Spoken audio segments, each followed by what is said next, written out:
Hello welcome to my page. मैं थोड़ा doctor साहब doctor Param BHMS PGDMS and CBT practitioner. So this is part 2 of depression and its management. इस part में हम पढ़ेंगे क्यों होता है डिप्रेशन, क्या है वो मेन रीजंस डिप्रेशन होने के, and what is the pathophysiology behind the depression. जैसा कि मैंने लास्ट पार्ट में कहा था, this part is specifically for the doctors और अपकमिंग डॉक्टर्स, क्योंकि to understand this part you must have the knowledge about the medical. So चलिए शुरू करते हैं। क्या है वो रीजंस, क्या है वो कारण जिनकी वजह से डिप्रेशन होता है। पहला रीज़न है हमारे पास एनवायरमेंटल फैक्टर्स।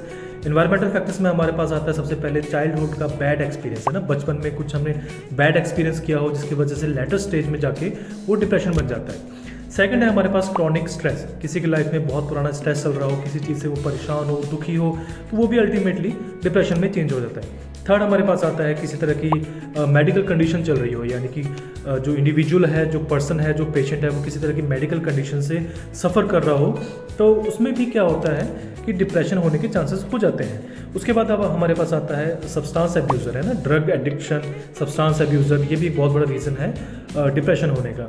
इसके अलावा चाइल्डहुड में सेक्सुअल अब्यूज़ और मैरिटल प्रॉब्लम्स, शादीशुदा ज़िंदगी में कुछ तकलीफ़ें चल रही हो, तो वो भी एक रीज़न है। And also divorce is a major reason for the depression, development of the depression.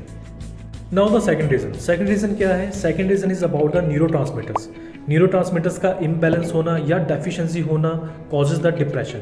अब ये न्यूरोट्रांसमीटर्स होते क्या है? Neurotransmitters are the chemical messenger, है ना, ये हमारे ब्रेन में, हमारी बॉडी में होते हैं, जो सिग्नल्स को ट्रांसमिट करते हैं between the neurons and the other cells. कौन कौन से न्यूरोट्रांसमीटर्स होते हैं? We have serotonin, we have dopamine, we have norepinephrine, we have gamma aminobutyric acid, that is GABA, GABA and the glutamates. अब इन न्यूरोट्रांसमीटर्स का जब इम्बैलेंसेस होगा या इनकी डेफिशिएंसी होगी, तो ultimately there is a chances of developing of depression. Third point is HPA axis malfunction. ये बहुत ही इंटरेस्टिंग पॉइंट है, इसको समझने की कोशिश करना। HPA क्या होता है? HPA stands for the hypothalamus, pituitary and the adrenal gland. ठीक, अब इन तीनों ग्लैंड्स को मिला के एक सिस्टम बनता है जो कि स्ट्रेस रिस्पॉन्स में बहुत अच्छा वर्क करता है। अब ये कैसे वर्क करता है? जैसे फॉर एग्जांपल हमारी बॉडी में किसी तरह का कोई स्ट्रेस आया, तो जो हमारा हाइपोथैलेमस है इन द ब्रेन, वो रिलीज़ करता है corticotropin releasing hormone, which in turn वो जाके ट्रिगर करता है हमारी पिट्यूटरी ग्लैंड को। पिट्यूटरी ग्लैंड वहाँ पे पिट्यूटरी कॉर्टिकोट्रोपिन हार्मोन रिलीज़ करती है, वो जाके स्टिमुलेट करता है हमारे एड्रीनल ग्लैंड को। अब ये एड्रीनल ग्लैंड कहाँ पे होती है? ये हमारी किडनीज़ के ऊपर होती हैं। Adrenal gland in turn releases the cortisol. Yes, cortisol is the stress fight of flight hormone. ठीक है, इसको हम स्ट्रेस हार्मोन भी बोलते हैं, फाइट ऑफ फ्लाइट हार्मोन भी बोलते हैं, कि जब भी हमारे ऊपर स्ट्रेसफुल इवेंट आता है तो हमारे एड्रीनल ग्लैंड्स कॉर्टिसोल रिलीज करती हैं। सो हर बार जब भी किसी इंडिविजुअल पे कोई भी स्ट्रेस आएगा, तो इसी वे में HPA, hypothalamus, pituitary and the adrenal gland, इसी वे में हार्मोन रिलीज होंगे। ठीक है, अब प्रॉब्लम कहाँ पे आ रही है? प्रॉब्लम ये आ रही है कि जब बार बार ये कॉर्टिसोल रिलीज होगा, तो it causes the imbalance in the HPA axis, है ना।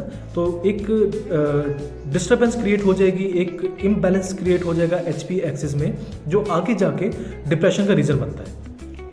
नाउ द फोर्थ पॉइंट है हमारा neurogenesis and the neuro inflammation. Neurogenesis क्या होती है? Neurogenesis is the creation of the new sales in the brain.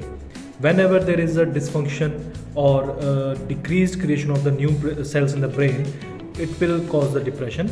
और न्यूरो इन्फ्लामेशन होता है किसी तरह का इन्फ्लामेशन हमारे ब्रेन में होना, जो कि डिप्रेशन का एक रीज़न बनता है। तो ये थे कुछ most common reasons for the development of the depression. Part 3 में हम बात करेंगे कि what are the homeopathic remedies for the treatment for the cure of the depression, what is the general management for the depression. So I hope you like the video. Keep in touch. Please subscribe to my YouTube channel और मिलते हैं next video.